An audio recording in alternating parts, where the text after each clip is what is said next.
Hello, ladies and gentlemen, welcome back to MMS IndyCar. This time out, we're at the sunny Sweden for the Venturia Swedish Grand Prix at Anderstorp.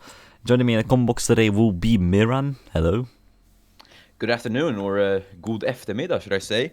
Once again, it's great to be back in the commentary booth with you, Kai, and we should be in for a pretty good race here at Anderstorp. Yeah, that is true. Obviously a famous circuit, especially in the hearts of Formula 1 fans, because it's, well, like the only Swedish track that actually mattered for, Formula 1. Yeah. For some reasons, people want that track to still come back to the calendar. I won't judge that. But yeah, we decided to go here with IndyCar because we need some races around the world, because this is the IndyCar World Series, not the IndyCar poopy, stinky North American series. This is the serious stuff. So yeah, why not? Let's explore some circuits that won't really be used in any other series with that. And with all that done, Miran, I'm taking you down to the grid. Yes, then, so the starting grid for the Venturia Swedish GP, it is John Keith on pole position for David Cox's Lion Grand Prix. That's Mika Biasioff in P2, followed by Trumello and Tungwana in third place. Jonas van Leer is P4, followed by Michael Macher in P5. There's Mavondo Nguyen, followed by Jake Tildesley, very good qualifying for him. Sofia Ankonova, championship leader, is P8, followed by Josh Gupta in P9. Then it's Adrian Fraser running out the top 10. Ricky Vanis in P11. Then it is Artemio D'Ambrosio in P12. Matthias Richards starts in P13, followed by Roberto Moreira in P14. Kyle Wilhelm is P50, followed by Sigaret Friedman in 16th place. Then it is Yaya Tunde in P17, followed by Shimon Witt in 18th, and Frank Aston P19, and Gene Haruhiko P20. Patrizia Andrea San Marino is P21, followed by Jafari Blackwood, teammate in P22. Maximilian Stuner is in 23rd, followed by Gerard Geertz in P24. Then it's Daniel Weiler in P5. Luke Hareholz at P26, followed by Ida White, home hero in P27. Then it's Stefania Alberti, P28, followed by Rio Lennon in P29, Aditya Bagos P30, Thomas Nisbet P31, then it's JP Guayando, followed by Mark Tanner P32, P33, then it is Sofia Romano P35, then it's Tony Michaels, then it's Mika Hänninen, followed by Henry Jumalainen, Rob Sekabulwa, Audrey Keith P40, then Lau Chiming P41, Morten O'Connor P42, Daniel Chen P43, Evan Valvaldek making his debut P44, and then John Woda P45. Yeah, I think we can be a bit surprised at the position that John Keith is in, really high up, considering his bit of a run of mischief, I guess you could call it like that. Yeah, it's going to be interesting. David Cox's Lion Grand Prix, obviously first time they've had a car on pole this season, so it'll be quite exciting for them, and I think quite nerve-wracking as well. Yes, so with all that done, let's start the race, shall we? The lights will be coming on shortly, and it should be a blast. Layout provides for some overtaking and good racing. So here we go. The 4 red lights are out and we're away in Sweden. It's a good start from a lot of the pack, but there they are immediately into turn 1, and that's Keith into the lead. Van Leer gets into Nguana, as we have some side-by-side action between Michael Maher and Mavondo and Nguena. Joe Tilsey also in the slipstream. I think this should be an easy move for Tilsey to get past Nguena. As, no, there we go, Tilsley going for the triple overtake, it seems. Jeez. Oh, wow, what a start that is from Jake Tilsley as he's side-by-side with Ntungwana.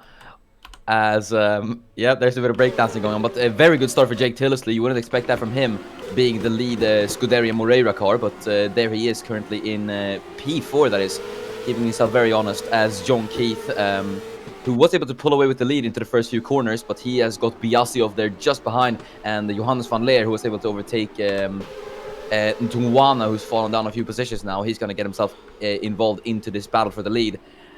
Yeah, ignore that. I have to commit heinous crimes. I'm just gonna park him up here, nothing's gonna happen. They all won't affect the guys, don't worry. So here we go, back into the race into one. You can see the curbs, the drivers riding it very aggressively. This will be a hotspot for mistakes. It sure will. I think Anderstorp, obviously, for these cars with this track, remember, last time Formula 1 used to race it was in the 1970s, so it is and has not seen any updates or changes since then, so it is a very narrow circuit, and it's very old school as well, so there's not a lot of room for error at this track. Yeah, you can see a lot of grass runoff, which is, well, quite an oddity these days. As there's a few gravel patches here, rough curbs, rough asphalt. Yeah, it's, as you say, it's a pretty classic track. Yes, indeed, and hopefully we will be traded some good racing around this circuit. As Keith leads the pack, you see all the drivers still bunched up very, very close together as they There make is their way. Michael Maher having a look-see. Yeah. Nguena and Ntungwana side by side then. Ntungwana then down the straight into Hansen there, as it's going to be Ntungwana there on the inside line, and he gets to move down rather easily. Yeah, no real fight put up by Nguena, as there is Michael Maher now to the inside of Tilsley. That did not work, and there we go, and Nguena immediately catches up. But this track, it doesn't really allow the cars to speed up. It's for me, it feels like a very expensive touring car race at the moment. As in, those cars never really, reach the top speeds that they can, and they're always close together. As there we go, Wernersen are making a move on Gupta. Yeah, as Ricky Wernersen makes easy work of the Indian driver, and she is passed for P9 there. I didn't know Wernersen had British roots. What? Did I say British? No, you didn't get the joke. Okay, good. That was a bit risky on the from me, but there we go. There's Nguena. What a fight back! What a comeback from him! Oh, okay, I get it. Yeah. Had to sprinkle some funny jokes in. Yeah. Either way, they feel as well still quite closely packed. Ankudinova there, just on the back of Trumelo and Ntungwana, who's been falling down a few positions. Michael Maher going a bit wide there, a bit of touch and go with Mvondo and Nguena there just behind. Yeah, there we go. Biasiev on the back of Kiev hasn't given up the chase on the Russian driver. Which was a neutral one, but hey, mistakes happen. As there we go, John Keefe still following Biasiev. Sorry, not John Keefe. That's Johannes Van Leer, the man who's currently on the chase to win the title. He has had a pretty good streak, but it's come to an end when it comes to pole positions. Kudos to John Keefe for doing that. As there we go, there's Jack Tilsley. He's going to go to the inside of Van Leer, I think. Sorry, to the outside. Yeah, he's going to try it here into... he had a bit of a look there on Van Leer there, but I don't think he's close enough to try just yet. Either way, Tilsley looking very good with the pace today.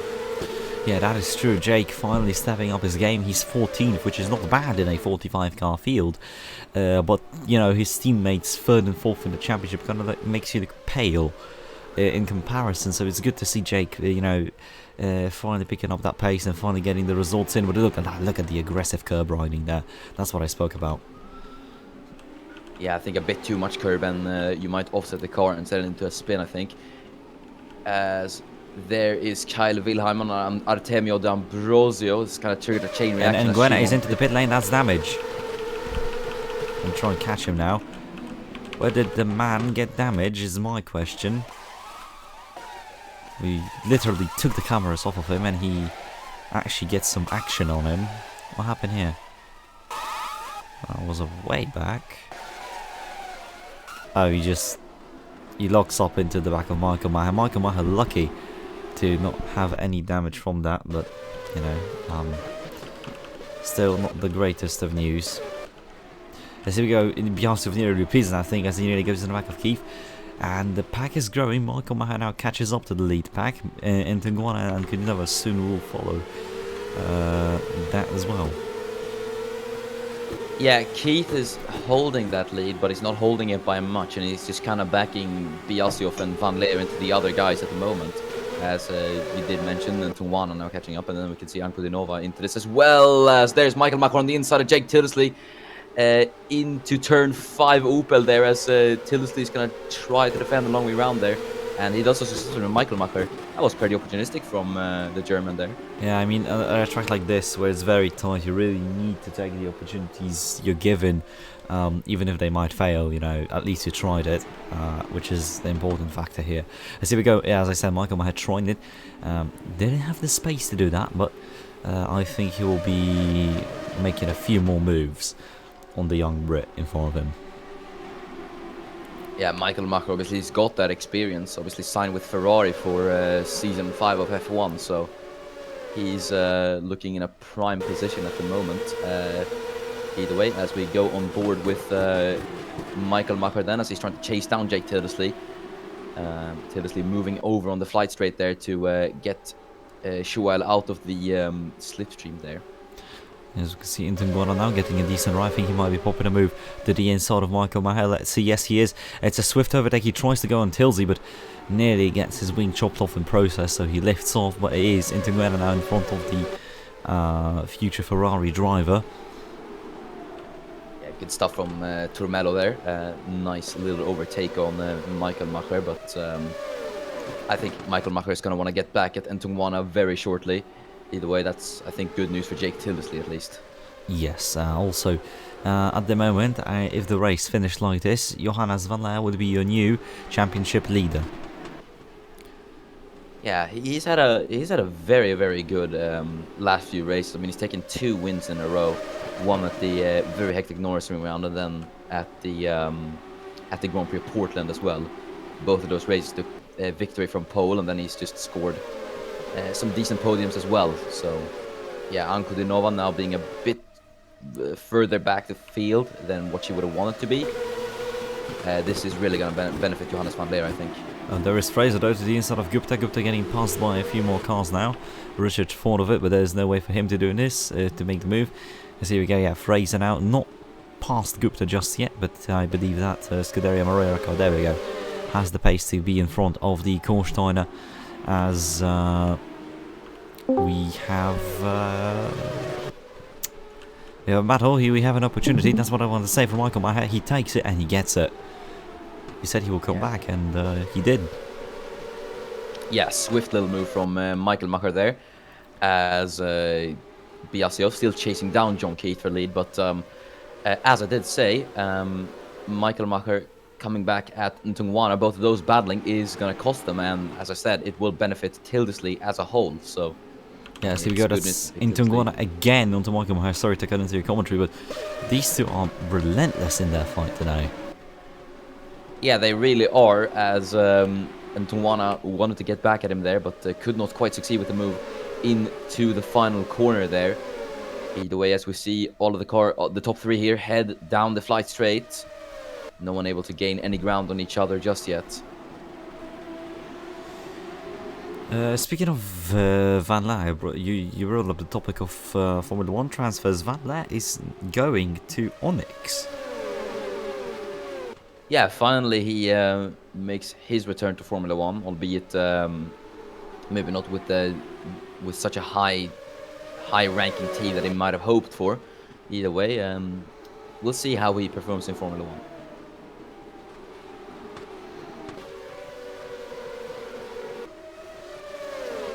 It's going to be quite interesting. We've got a lot of we got a few rookies and then some returning drivers as well to MMS next season. Okay, hello. I am alive. Oh wait, I'm not alive. What happened? My game has frozen. The game has frozen. I was responding to a very important text message, and I did not see that the game is frozen. But the app is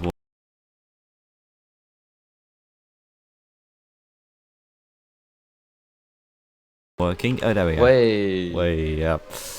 Oh boy, I sure do love this. Yeah, we'll hope for no more screen freezes in the future. Either way, the battle for the top position still continues, as Jake Tildesley has thrown himself into the mix, but he is going to have to watch out for Joel Michael Macher behind, as Tildesley, bit of a bad exit out of the final corner, Gislaved, so that could allow Michael Macher to maybe close in and try and make a move.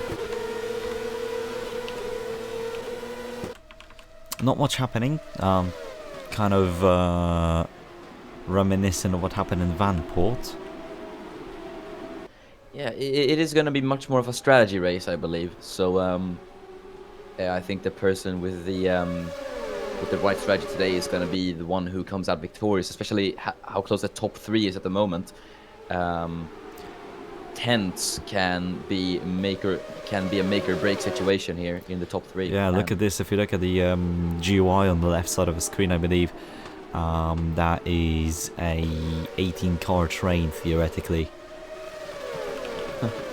Starting from the leader and then ending, at the moment it ends at Adrian Fraser though, but there we go. Adrian Fraser, what a switchback attempt there, man. Yeah, Fraser, who is trying to clear Gupta there, as I think that's Ankudinova getting past Rikke Wernersen. It is, and Tungwana tries to get past Michael Mahan, makes a mistake on the exit, and there we go. The German driver once again on the inside here. He's going to get through, and Tungwana, no, and Tungwana over the outside line, the superior line, gets through. Yeah, beautiful battle, and very good decision making there from Turmelo and Tungwana. Obviously both both very good drivers, both obviously with Formula 1 experience. There's Tildesley down the inside of Johannes van Leer into turn 2 there, as the two are going to be side by side heading into turn 3. Lecter there. Van Leer is going to have to defend the long way around from the British driver there, as I think Van Leer is going to get this done at least. I wouldn't call it over just yet. There is Tilsey to the inside. He nudges the Dutch driver a bit. They're still very close, but look at Keith and Biasiov. They've rocketed off.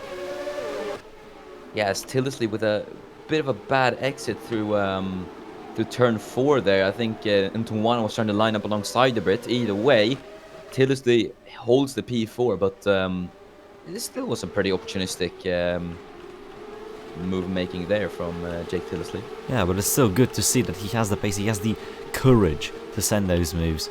And it's important for him. I think that he should make more of them if he wants to get a few more positions this race. But here we go now. Miki Biasiov on the back of John Keefe, really trying to push. Biasiov, I believe, has scored his first points recently. Might be wrong about that, but I believe he did. Yes, he did. He scored 24 points last race in America, in Portland. So he's doing quite decently, and now he's battling for the lead, so I think Scuderia Sicilia will be happy to keep him. Possibly. Yeah, Biasiov has been doing quite well. Obviously, he's had some decent performances in these last few races, and now he's running P2, so that'll be very nice for the Italian, and it'll give his team a bit more confidence in him. Yeah, yes, here we go. Tildesley catching back up to this pack, same with Van Leer. You can see how quickly you lose time when you're in a train. The gap was 2 seconds between Van Leer and Biasiov, and it's gone within like one lap. Yeah, battling is quite costly. I mean, it's gotten so costly. There's Michael Mahado cutting into my commentary. Not nice of you, Shuel, but decent move, and finally a pass made in the final corner that's successful. It takes so long that if you look at the minimap, Nguena is starting to catch this main pack. Yeah, people are just getting held up left, right, and center as Ntunwana is about to be passed again by Sofia Ankudinova on the straight. Nothing the man from Botswana could do there, and Sofia Ankudinova is passed. Yep, and this is good for Ankudinova's championship hopes, because if she catches a few more positions, the gap between her and Van Leer won't be so drastic. Yeah, so Ankudinova is just going to have to hope for the best here and make her way through this pack. And Van Leer is just going to have to hope to stay in the position that he is at the moment. Yeah, the 5-point gap between the two really puts a lot of pressure, I think, on the either driver. Van Leer obviously experienced in fighting for championships, so he has a bit more leverage over Ankudinova because she's just a rookie in the MMS world. But considering how well she's done so far, I think she can manage this. There we go, Michael Maher in front of Tilsley makes a move through the right hand, as there's Ankudinova also making a move on Jake Tilsley with a bit of a better exit, but I think Ankudinova can stay ahead here with the better outside line, and she does so, and Tungwana follows suit, and Jake Tilsley is being swallowed by the field here. His teammates are about to reunite with him. Yeah, that's not what Jake Tilsley wanted. That's two positions down in the span of about 1 or 2 corners, as we go on board with who might this be? Adrian Fraser, who's trying to catch Rikke Wernersen after Fraser was able to pass Yash Gupta there. Michael Macher now, who is up into P4 after having overtaken Jake Tilsley. He's got to try it on Johannes van Leer, though, as he breaks late on the inside there, and he makes short work of the Dutchman. that is Shogun Michaelmacher up into the podium positions. Yeah, and that is Ankudinova right behind Van Laar as well. The two championship contenders now meet each other this race for the first time. And look at that, Van Laar is kind of slow, eh? Ankudinova caught up, but Picadine Sutherland, she's still going for the sideline. Ankudinova really aggressive here. She's given it all to catch up to Van Laar and pass him to extend her lead in the championship. Yeah, Ankudinova and Van Laar, I think these two drivers are going to want to go all out, as Van Laar is looking for a move on Michaelmacher there as we ride on board with Ankudinova here. But yeah, as there's Van Laar going wide, can Ankudinova try and seize the advantage there? Not just yet, but Sofia's going to have to watch behind for Turmelo and Tumuwana, as if the Ukrainian driver does slip up with a mistake, that could prompt Tumuwana to try and make a move on Ankudinova there. This is Matthias Richard. What a move from him as he gets two cars in one corner there. Wow. Yeah, I think that corner after the back straight is a driver favourite to make a move. I think that's where you gain the most on the straight, where you can really feel the decision. As Michael Maher jumping on that curb, but he's right behind Biasev, and knowing his record this race, I think this might be a battle for the lead. But there is Van Laar out to the inside, and Van Laar gets back at Michael Maher. Oh man, this is going to be a tight race at the moment. The difference would be, so Van Laar scores 35 points. They would tie. Ooh. That is going to be very, very exciting. Essentially, only one position here could determine the championship lead, so it is all to play for these two. Michael Maher is going for it again. He's really aggressive around Van Laar. I haven't seen this type of aggression from Michael Maher in a while. He was usually more collected, but now he's really going all for it. I think he understood the nature of the circuit and the nature of the sport, so it's interesting to see how IndyCar changes the drive style of drivers. Yeah, Michaelmacher has really been just going all out now. And to be honest, I think it's pretty great to see. You know, he's trying moves left, right to center, and he sure is making them snazzy. So I think he's doing really well. He is, as I'm really surprised Biasev is not going for a move on Keith. I think these two understand that they don't have to make a move just yet. Maybe like 22, 23 is where Biasev might make a move, because what matters in this part of the race is just to finish the race. They just have to keep those positions. It's hard to pass, and they haven't been even touched by any of the cars behind, attempt of overtakes wise. So I think they're playing the biggest strategy game yet, at least in this race. Yeah, I mean, these guys are just gonna want to take the car home in this position. As there's a bit of touch from Michaelmacher on Johannes Van Laar. That's gonna prompt Sofia Ankudinova to try and have a look on the German, but not close enough to try just yet for Sofia Ankudinova. Either way, yeah, the top two at the moment, Keith and Biasev, I think they, as I was previously saying, as there's either Weitz making the move on Rio Lemon, but yeah, Keith and Biasev, they're just gonna wanna take the car home in these positions, and they've really not got anything to worry about. It's just gonna be good points for the pair of them. Johannes Van Laar, though, he's competing for much more. He's competing for the championship here. Same goes for Sofia Ankudinova. So I think the most important things about these two guys at the front is not going to be offense. It's more about defense. Yes. Also, I have to say that this race so far must be very boring from a steward perspective. Wouldn't you agree? Yeah, I mean, hey, a clean race. There's only been one person with damage, and that was Nguyen. Other than that, it's been surprisingly clean. Yeah, but it's good to see. As much as the fact is known for its chaos, sometimes quiet races happen, and this is just like that. And I don't mind that. You know, I like, for example, races like Monaco in Formula 1, where it's all about just, you know, getting the car home, maybe nailing the strategy, Ferrari, and then you know, just seeing how everyone fares in the cars that they're given. But anyways, there is Gupta now, not making a move on Tilsey. Nobody making moves here. It's really just a race of waiting it out. Yeah, patience is... Oh, bless you. Patience is needed for races like these. But yeah, not every MMS race has to be a side-by-side funny crash race. It can also be races like this where drivers have to be patient and make calculated overtakes. Yeah, speaking of that, Fraser just tried to move on Tilsley and failed, but he's the impatient side of things, I guess. Yeah, patient and Adrian Fraser are two things that do not go together. Yeah, but Fraser, so far quiet, that is, you might be wondering why he's quiet, especially since he's lower down the orders, because the team has disabled his radio in the most peculiar of ways. Basically, he has a set of buttons on a wheel that he can press to give communicates to his team in a form of a text message on a chat, but he cannot speak to them directly as to avoid unwanted messages. I think it's for the better, honestly. Yeah, especially since, you know, Fraser's not going to be participating in Scuderia Moreira in the next season of IndyCar. He's leaving. He says that the atmosphere in the team is not friendly. He doesn't like the owner's son, Roberto, so he's just going to leave. Yeah. A lovely guy, isn't he? He tends to get a bit hot-headed.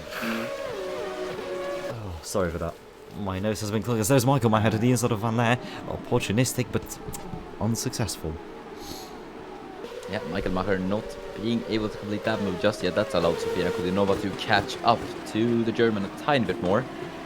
So, oh my goodness, what a slide that was for Joel Michael Maher. That was a very nice catch from the German. Yeah, but you can see that the cars, when they grab the curb, they really are not the most controllable vehicles. Also, another thing I wanted to mention, Shimon Witt for the Rebellion Carlin team on the verge of points. Oh, hey, that is going to be very nice for those two. Finally, some nice points for Witt and then Carlin as well. Oh, here is Biasov. He's going to go for it now. As I said, around lap 20, he's going to go, and he takes the lead from John Keith away. Hard break at the moment in the David Cox garage, but it might be not over as there as Ankudinova to the inside of Michael Maher, side by side. I think Ankudinova might take it, but considering how long it took Biasov to make the move, I don't think Keith will have the time to retake it. As there's Fraser, whoa, out of nowhere. Yeah, that is the most Adrian Fraser move I've ever seen, but Miki Biasov, that is, yes, that is the prime example of patience. It finally paid off for him, and he made a nice move for the lead. He waited about 19 laps to complete that move, and he sure did complete that one, let me just tell you. Yeah, I think Keith is not going to let him go. Now look at the aggression. Keith is just sliding all around. Keith is going to try and pop a move to the inside, not just yet, but he's going to keep close to Biasov as Ankudinova has gotten past Michael Maher, and she's now going to push for Johannes Van Leer, who's stuck in the lead train. He's stuck behind John Keith. Is this a sign of things to come though for John Keith? Will Van Leer get through him? Because if he does, that's no good news. Yeah, Keith, I mean, obviously I think he's not happy with losing the lead, and he's going to be even more disappointed if Johannes Van Leer gets past. And it is looking highly likely, because you've got the guy who is 13th in the championship standings, and then you got the guy who's competing for the championship lead at the moment in P3. So. And then the race leader is a guy who is 30th in the standings. Phenomenal. Oh yeah, it's a very odd top two, is it not? Yeah, I mean, John Keith so far has been pretty much crashed out of luck. Oh no! Speaking of crashing, there is Michael Maher. Oh no! And I think Ankudinova was involved in that as well. Yeah, Ankudinova has no rear wing. Oh no, is that the championship? Oh no. Johannes Van Leer must be licking his lips right now. That is such a shame for Sofia Ankudinova. The car just wouldn't break. The car just wouldn't break for Michael Maher. That's so unfortunate. Somehow no damage for Michael Maher either, but Ankudinova gets obliterated from the rear. Oh man. What a shame for Sofia Ankudinova. Why do the likeable championship contenders have to be taken out? It's just unfair. Welcome to MMS, I guess. I don't know. I mean, no. Season 2 F1 was a massive surprise. Season 1 was a disappointment due to how it ended. Season 2 was fine. Season 3 was cut short, but it was still kind of deserved. As Adrian Fraser passing Van Laer. These two hate each other. And Fraser now in front of him behind Keith. I think Fraser out of nowhere in this fight, really. I think he might be a what do you call a black horse or a black sheep, something like that. The dark horse, I think it is. Yeah, the dark horse. There we go. Yeah, Fraser, he started at P10, didn't he? And now he's up to P3, so he has done really well. And as you said, he could be in the contention for the race winner, as he's already putting the pressure on John Keith. But we'll see if Van Laer is able to re-overtake the British driver. As you said, those two don't really like each other, so I guess they would get their elbows out when they're trying to overtake each other. Yes, there is Keith. He tried to make a move. Yes, if he's really, because there isn't good enough lapped in this race. That is sad. There's no other adjective to use. It's just sad. It hurts. Painful, even. Yeah. So here we go. Adrian Fraser right on the back of John Keith. I think it might be a Fraser remove, but it isn't one, as there is Ntunguana. And Ntunguana a bit of touch with Fraser. Side by side now. Adrian Fraser will have a slightly better line on the outside here. Gets a decent exit. I think he might fight off Ntunguana here. Van Laer also lost a position to Turmello here, but no, Turmello, no. There is Fraser on the outside line. No, still side by side. I don't know who will get the better of whom in here. Let's see. I think it might be Ntunguana. Yes, it is. And Van Laer also tries to pop a move. I don't think that will be a successful one, though. Never mind. That's a nice move. That was a great battle between Ntunguana and Fraser, and then Van Laer saw the opportunity and went past Adrian Fraser as well. Here's Michael Macher, who's dropped down a bit. He's trying to get past Yash Gupta there, as Roberto Moreira, who's defending from Ricky Wernersen there for P10. Either way, Ntunguana out of absolutely nowhere. I don't think either Van Laer or Adrian Fraser was expecting the man from Botswana. Yep. Look at the gap. Biasiov and Keith are pulling away with 3 laps to go. Also, no verdict on Michael Maher's penalty just yet, but I believe it will be a rather sizable one. I think I just got tagged for it. Not yet.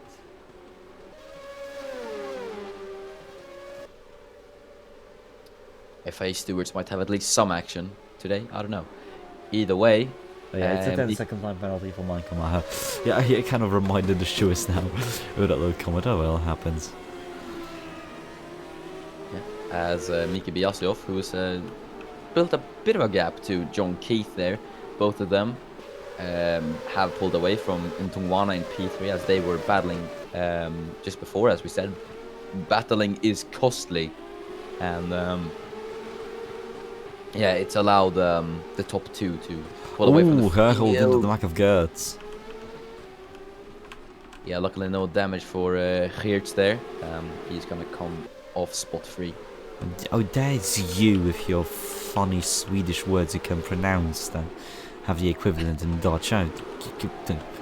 No, I a Dutch person taught me how to pronounce the name. Yeah, I can pronounce it now.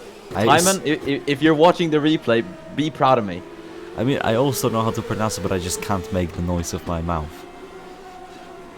Even though I'm Polish, we don't have such weird clicks. And I mean, neither do we. Shut up. Sorry. Either way, Turmello Ntunguana. Vad fan? Either way, Turmello Ntunguana, who's caught up to John Keith also. You forgot the it's Turbo Bug, should I say? Yeah, I know, yeah, I did it. I said it like that so people won't catch on. This is like a PG rated stream anyway, so you know. Oh yeah, sorry, we are not allowed to say such things. Yeah, that's why I said I'm in Swedish, you know, so. Yeah. Am I allowed to swear in Swedish? Question. Only in certain circumstances. Okay, yeah. Thank you. I'll write like a mental note to myself for the Yes, next we'll, MMS we'll, races. we'll talk about it there. But anyways, Miran, we should talk about the fact that we're on the final lap of the race, and Miki Biaziov has kept the lead, and I think it's going to stay with him. What a delight it's going to be from the Italian driver, as he is currently leading for CMS Scuderia Sicilia. Obviously not their first win this season. It's going to be their second win, but yeah, Biaziov is going to be quite happy about that. I don't think there's going to be anything John Keith is going to be able to do as they head into turn 3 then. To be honest, Keith is very close. Keith is hungry for a win here. Keith's owner Flight hasn't his driver never won a race. His driver's never won a race in an AI series, so there is still the grind. I guess you could call it the Quinton Wells effect. For the OGs in MMS that will understand, Wells always the podium's never a win, and that curse kind of carried over to every single one of Dead's drivers until one of the Wells family members, I believe. Yeah, some people just don't get lucky at all with AI racing, but this man is going to get lucky today. Miki Biaziov will cross the line to win the Swedish Grand Prix. Yeah, that's a phenomenal drive from him. Adds 40 points to his name, and that's surely going to be a massive promotion. Honourable mentions, Artemio Di Ambrosio in the points today. Shimonovic also in the points today. So there's a singular point for the Carlin team. Nice job, I guess, because they've been having a few troubles this season to score points. So that's a nice result from them. I think they'll be happy about that. There is an Erwin von Waldeck who finished behind Nguena, who managed to actually overtake cars. And there is Sofia Ankulinova, just that she set the fastest lap, so she stole points off of Tanda and all that, but it's still gonna hurt. There is your race winner, Miki Biaziov. What a drive from him. Ah, man. So Miran, driver of the day? Oof. I mean, there's so many people I can really give it to today, but I'm just gonna be basic. I'm gonna say Miki Biaziov because I mean, his results have not been really indicative of anything great this season. I mean, he's only done three out of 6 races, or 4 out of 6 races. That would be. He's struggled a bit, and it's great to have him take the race win here. I think that's going to be a really big morale boost for the Italian. Yeah, I have to agree. Just a good drive. Honourable mention, I think, from you will go to Artemio Di Ambrosio. Very good result for the Tish Duncan racing team. They're one car operation, so points are quite difficult for them. So it's nice for teams like that to to see them score points. Imagine next season Tish Duncan will have Adrian Fraser in the ranks. So yeah, I think they'll be able to compete for points more often then. Yeah, maybe even wins. So next race is the Vodafone British Grand Prix at Donington Park National. That is going to be exciting. Yeah, certainly. The chicane, Donington Park, always a fun circuit. So, I don't have anything else to say, other than be sure to check us out on all our different on all of our older series. There you go. English is a difficult language. We have F1, we have IndyCar, we have GT series, we have BTCC, and if you're interested in the series, we're still looking for entries for Season 2 of IndyCar, and we will be having Formula 2 and Formula E next season as well to, compensate for, not compensate, but to allow more members to participate, because we have quite a lot of them in the server now. So, before that done, it's been it for me. I'll be Miran OG. And I've been Kai, and see you in the next one. Bye bye.